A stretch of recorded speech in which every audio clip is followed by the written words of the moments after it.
សម្ដេចតេជោហ៊ុនសែន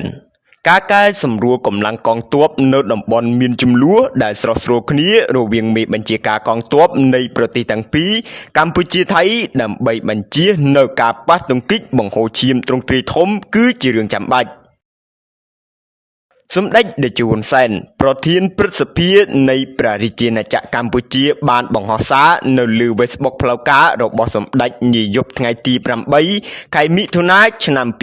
2025នេះការកែសម្រួលកម្លាំងកងទ័ពនៅតំបន់មានចំនួនដែលស្រស់ស្រួលគ្នារវាងមេបញ្ជាការកងទ័ពនៃប្រទេសទាំងពីរកម្ពុជាថៃដើម្បីបញ្ជៀសនៅការប៉ះទង្គិចបង្ហូរឈាមទ្រង់ទ្រាយធំគឺជារឿងចាំបាច់សម្ដេចបានបន្តថាប្រជាជននៃប្រទេសទាំងពីរកម្ពុជាថៃពិតជាចង់មានសន្តិភាពជាបន្តនិងមិនចង់ឃើញនៅសង្គ្រាមនោះឡើយការស្វែងរកដំណោះស្រាយតាមរយៈការចរចាត្រូវបានធ្វើតាំងពីកម្រិតរាជរដ្ឋាភិបាលរហូតដល់មេបញ្ជាការនៅអង្គភាពជួរមុខទើបមានលទ្ធផលដូចពេលនេះ